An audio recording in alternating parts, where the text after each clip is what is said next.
You created a subreddit for a made-up TV show from the 80s as a joke. After posting and thinking people were running with the joke, until someone posts an episode from the show. Many kinds of cuts, right? There's the cut that gets shouted after the scene is finished.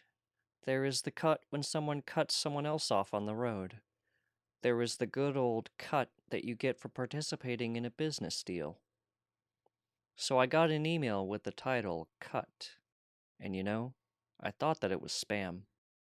And, after I opened it, I realized that it wasn't just plain spam, but malicious spam. They pretended that they had counted $20,000 in my PayPal account with the text, "Your prescribed cut, Mr. Zahn. 2 million yen. Congratulations. Looking forward." And I closed the email and ignored it. But, truth be told, it would have been a whole lot easier to ignore it if I hadn't checked my PayPal after 3 days and discovered the amount in it. That's when I started paying attention. I must admit, I thought on keeping it. I really did. I even came up with reasons why I should keep it, why I deserved it more than some stupid Asian businessman who could not transfer money correctly. And, just like that, I wrote to them. I wanted to find an excuse to keep the money. The problem is that English was not their native language, and neither it is mine. So we worked through Google Translate and made a mockery of our conversation. After a few broken emails traversing the steppes of Siberia and China, I got an email with a single word title, Cut. It contained a video file, about 50 minutes long. It was called Tofu Test, just like my subreddit of a fantasy game show. And, when I opened it, that was just what I got. An episode of Tofu Test. You know how game shows are always giving you that cardboard feeling? That you know the whole set can be packed in a single box and carried by a child? Well, this was something else. This was cheaper than that. There was barely any set at all. There were Asian men running around, laughing and carrying balls in a chaotic fashion. They run for a few minutes, then balanced an egg, then answered trivia questions, and everyone had a marvelous time. It had no subtitles, no production value, and no sense at all. They had taken every half-cooked idea of the users in my subreddit and actually filmed it and made a show out of it.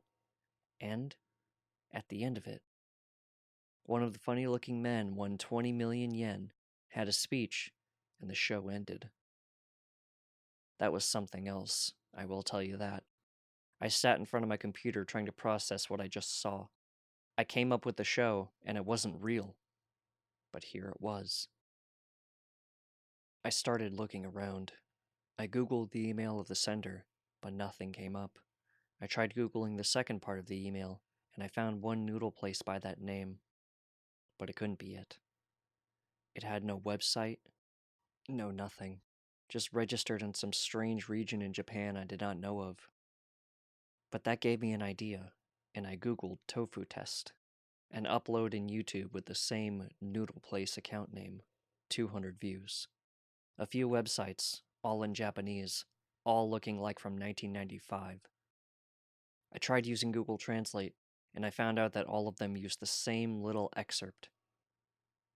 Think you have skill? Think you have brain? Tofu Test. Come, prove. 20 million yen belong to the victor. Created by Europe's show leader Zahn. No regrets at ever. And that's that. No regrets at ever. So I look at the details part of the show, and it is actually written that I had created it. My name and everything. And, when I click on that name, I find out that I am the CEO of Tofu Test Broadcast.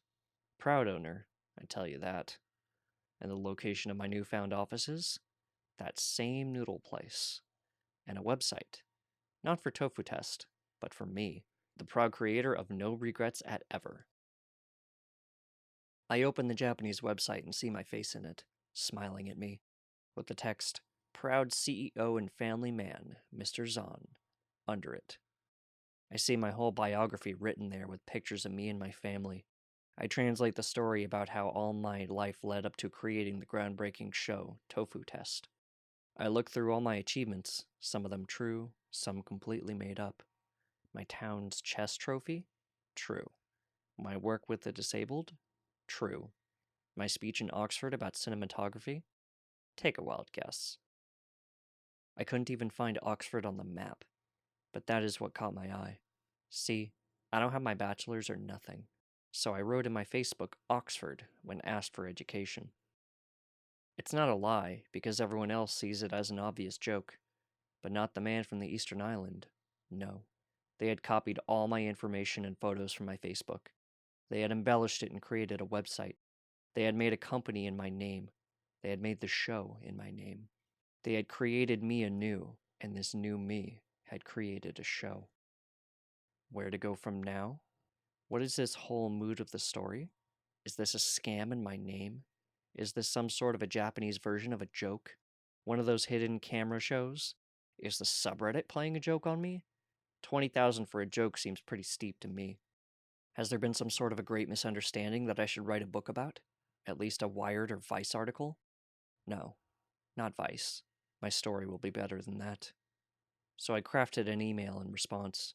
I wrote to them that I'm honored and pleased. I wrote that the quality of the show is superb. I wrote that I love the whole Japanese nation. I asked them when would be a good time to visit not only the glorious Japanese country, but also my office in the noodle place. I was still toying with the idea and having a good laugh until I got the response. No come ever. Nothing for you here. Don't come Japanese jurisdiction.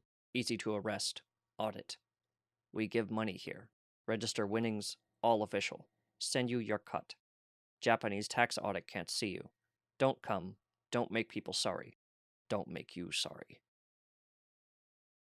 And that's that. I'm not welcome there, because if I will go there, the Japanese IRS will arrest me, interrogate me, and accuse in a money laundering scam. The noodle place is a cover for money launderers. The 20 million is given to someone, registered as prize money from Europe, then gets sent to wherever it's needed. I keep up the pretenses that that's true, I get my fair share of it all, my cut. When someone Googles tofu test, they find my subreddit, led by me, with people talking about the episodes. All real accounts, all enjoying the great show that is Tofu Test. And where that leaves me? Do I just keep taking the money? Do I object? Am I dealing with Yakuza and do I want to anchor them? I get the answer fast, and I get it in the broken English I've grown used to now. If you reject, you final cut. I don't know which cut of the English language this is. I don't care. I remove the word fake from the subreddit's description. I write a vague Facebook post praising Kubrick as a great cinematographer we should all learn from. I upload a picture of me eating tofu and winking at the camera. I'm an important man, and I have a feeling that I'd better not lose that title.